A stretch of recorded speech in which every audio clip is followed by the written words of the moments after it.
Sarah, speaking of defensive leaders and leadership, Kyle Hamilton, as he did earlier this week, or as at least he attempted to do, he wanted to back his defensive coordinator after their performance against the Detroit Lions. In that defense, he referred to the Ravens fan base, or some of the Ravens fan base, as a little bit spoiled. Those comments blew up, as you expected they might have. And once the game was over, again, this was not on a live feed, I don't believe. At least we didn't catch it live because we started our post-game show and the Ravens productions were having an audio issue after the game. He issued an apology, Sarah, got up there at the podium. We have audio and video from Jamison Hensley of ESPN.com. This will be our first time reacting to it with you. Here is Kyle Hamilton at the post-game press conference that he conducted, issuing an apology for comments made earlier this week and ultimately talking about tonight's loss to Kansas City. First, I just want to apologize to the fans, just the product that we're putting on the field right now. It wasn't getting on the, hold on a second. It wasn't on the screen. Try it again. First, I just want to apologize to the fans, just the product that we're putting on the field right now is not up to par with what the Ravens have been in the past and have been recent past, and I think we know that. We're trying our best to correct it, but obviously something's wrong, so it's up to all of us to try to fix that. Also, I feel like earlier in the week I used poor choice of words, just saying that Ravens fans were spoiled. I retract that. I meant in a sense that Ravens fans have been accustomed to great defense, great teams, haven't been a lot of teams in Ravens history since '96 to underachieve to the point where fans felt disappointed in the season as a whole. And I feel like as of right now, week 4, obviously long way to go in this season, but we're disappointed, and I'm sure the fans are disappointed too. So we got to get it fixed. We got to put a product and a team on the field that fans are proud to say they root for, proud to say they spend money on tickets to come to games and all that stuff and support us. So on a brighter note, I want to shout out to everybody who contributed today, specifically on the defensive side. CJ Okoye, I think it was his first game ever in the NFL, did a great job. Josh Tupou just signed here this week, he's playing for us. Brent Urban got elevated, he's playing for us. Mike Green's a rookie out there playing who knows how many snaps. Tavius Robinson's third-year guy that seems like he's been here for 10 years. Jake Hummel, Teddy Buchanan, TJ Tampa, Malachi, Keon Martin, undrafted guy, makes the team. He's out there playing 3/4 of the game against the 3-time Super Bowl champs in the past however years. So shout out to those guys for what they did today, the whole game. Obviously it didn't go how we wanted it to, but I think that's kind of a silver lining to take from it. It's a top down in the organization, guys just working hard. So we got to get it fixed. We know that. We'll do it. Again, that audio, Sarah, is courtesy of ESPN's Jamison Hensley, who was there in Kansas City. Kyle Hamilton apologizing for a poor choice of words, to use his words from earlier this week, referring to the Ravens fan base as a bit spoiled in his defense of defensive coordinator Zach Orr. You and I just watched that for the first time. Your immediate reaction? Listen, Kyle Hamilton is always accountable. He's not afraid to, come back and apologize. So that is appreciated.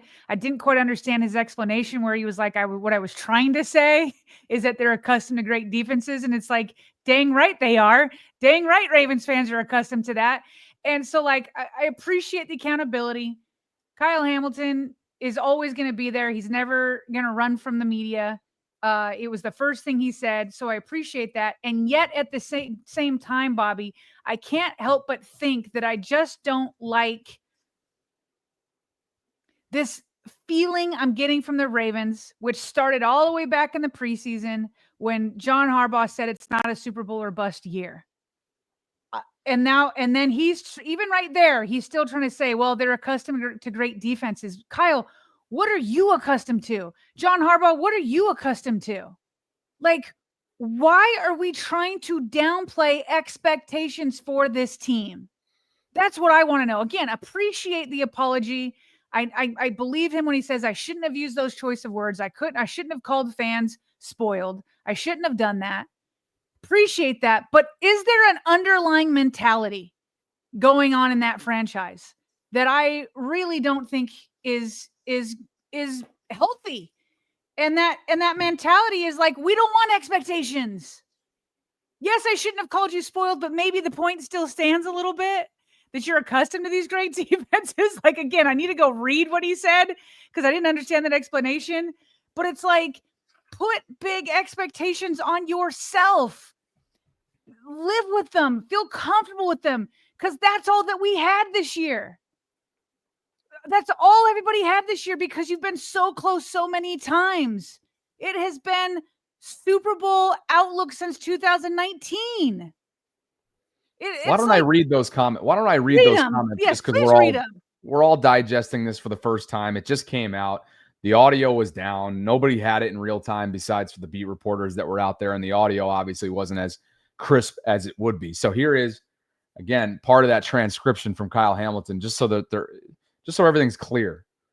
First, I just want to apologize to the fans. The product that we're putting on the field right now is not up to par with what the Ravens have been in the past and have been in the recent past.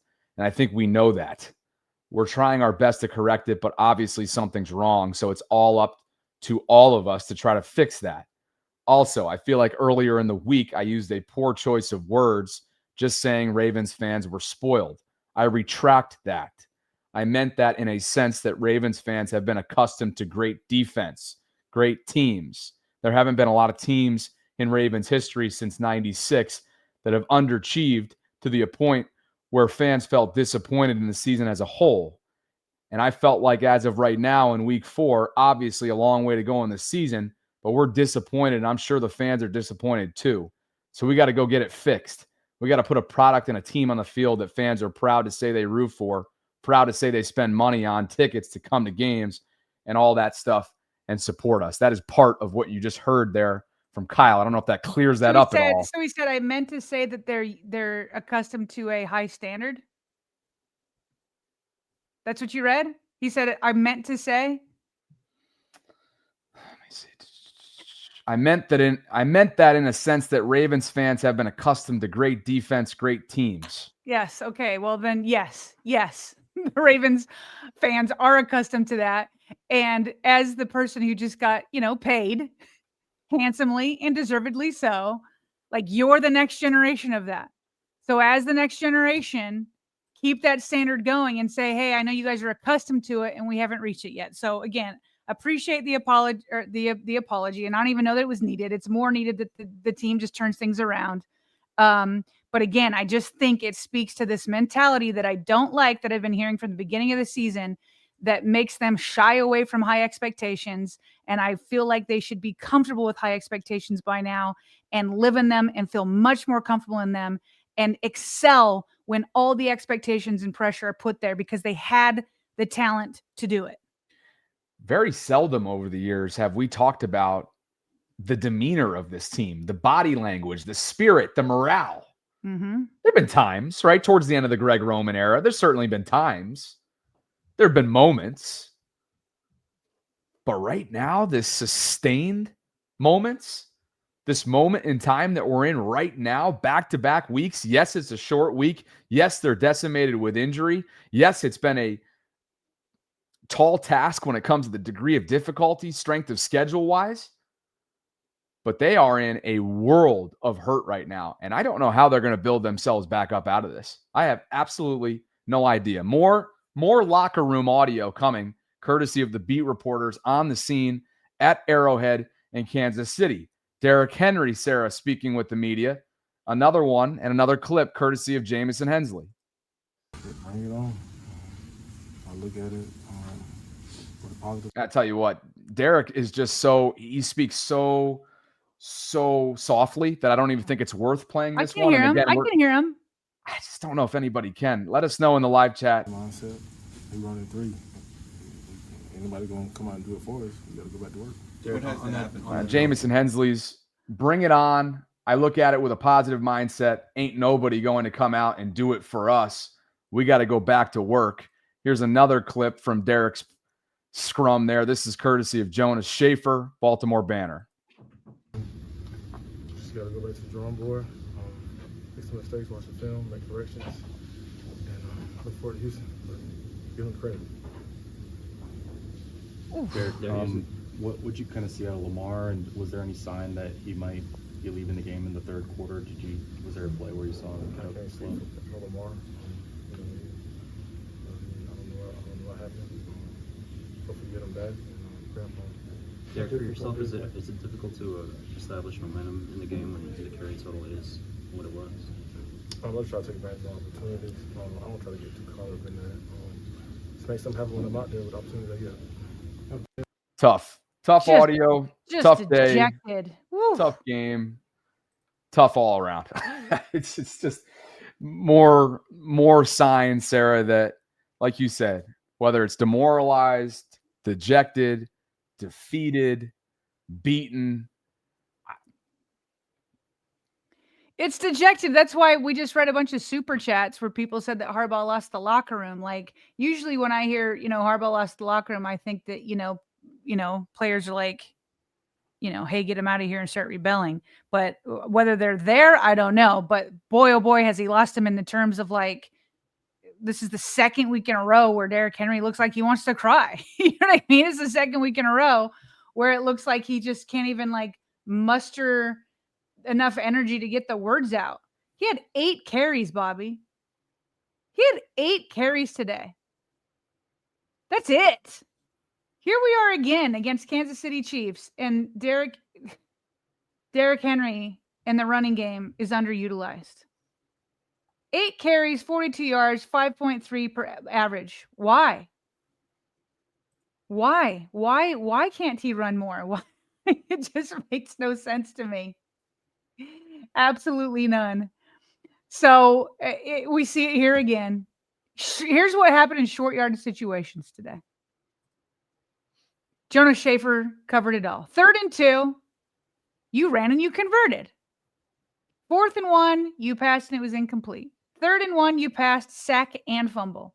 3rd and 3, pass and sack. You've got like, what happened to the Ravens team that finally got over the hump last year against the Steelers?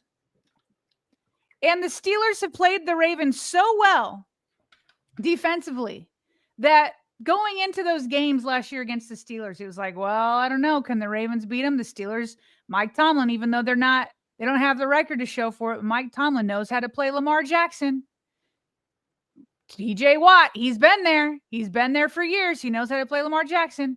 So they played this option run game where even Watt himself looked confused. He didn't know who to go after. Against a Steelers team that know the Ravens better than anybody. What happened to that Ravens offense? Where is it? Where you use 2 of the greatest offensive threats in the entire league, 2 future Hall of Famers in the entire league. Where did that offense go? Why has it been abandoned? Why on 3rd and 1 aren't you doing these options? Why either you could just hand it and let Derrick Henry go up the gut, or if they're stopping that, use the option to get these guys to try to figure out who has the ball and who doesn't. Like, that is how you dismantled the Steelers. Where did that go on these 3rd down situations in short? It's unreal. And as a result, as we've talked about a couple times now throughout this live stream, Sarah, Patrick Mahomes and the Chiefs improved to 6-1 against Lamar and the Ravens. Steve Spagnuolo has had his number. Andy Reid continues to have John Harbaugh's number. And I think I'll reiterate something I said at the top that I truly believe. I don't think John Harbaugh should be measured and judged by player availability when it comes to a health standpoint, because that's not something that, for the most part, aside from the strength and conditioning snafu from a couple years ago, they clearly made changes there internally and whatnot, promoting Scott Elliott from within, letting Steve Saunders go. I don't think Harbaugh should be judged by player availability from a health perspective, but the preparation aspect, ultimately the execution aspect, performance particularly given up against the AFC elites like the Kansas Cities, like the Buffaloes, like the Pittsburghs, that ultimately falls on the head coach, and he has fallen short on that time and time again. And at some point here, as you've already mentioned off the top as well, you are wasting the prime window that is a temporary moment in time with Lamar Jackson and the way this roster is currently constructed. And at some point, a decision is going to have to be made. And that's what's going to be interesting to me tomorrow as we watch people's reaction on with the national media. We did notice the last couple weeks more of the heat being turned up in the national media on John Harbaugh, but like this is kind of the point. Graphics like this that we have flash up on the screen, where it's like Mahomes versus Lamar Jackson. And Lamar didn't play great. He had a couple of delay of games, right? Especially one of them where he could have snapped the ball. It was very strange. I don't know if what the noise was doing or what was going on. He threw up that desperation pass that was intercepted that probably should have been thrown away, but he's not being put in a position to succeed. He's not being put in a position to succeed. He was already in like the first quarter having to do Superman stuff where he's running like crazy to pick up first downs, where he's bailing out the offense because they can't finish a play call. And it's just, whether it's having Voorhees and Fa'alele as his guards, or Ronnie Stanley being knocked out, or just terrible play calls for the situations, like he's not being put in a situation to succeed. And so, like, instead of the graphic being Andy Reid versus Lamar versus John Harbaugh, that's more what we're focused on, because Lamar and the offense isn't even given a chance. We can go back to the AFC Championship game. We can go to all these things. It's like they're out-coached every single time. But this is the graphic that we see. This is the graphic we see, and the franchise quarterback is not being put in a situation to put up his best game against Patrick Mahomes. I want him in a position where he can actually compete with Patrick Mahomes. But he's got a defense out there that's not stopping Mahomes whatsoever. It's an easy cakewalk every single time. And then when you get on the field and you're 3rd and 1, you take Derrick Henry off the field. And then you have these deep developing passes on 4th down with no blitz protection in the backfield with him. And it's like, how can he even like put on a good performance against Patrick Mahomes? Where's the graphic of John Harbaugh versus Andy Reid? That's what I want to see. Oh, I don't think you want to see that. Oh, I do. I want that one going instead of this one, is the point. I know. I'm just saying, nobody's going to like it, right? Like, nobody likes this on screen right now too. And that is the reality, that the Chiefs have had the Ravens number all throughout the Lamar era. But like you said, it's all throughout the Harbaugh era, and that's where the focus should be taken to. It doesn't mean that we haven't already critiqued Lamar for tonight's performance. But when you look at the accountability list, if you will, when divvying up blame, Lamar is not exactly at the tip top of that list whatsoever.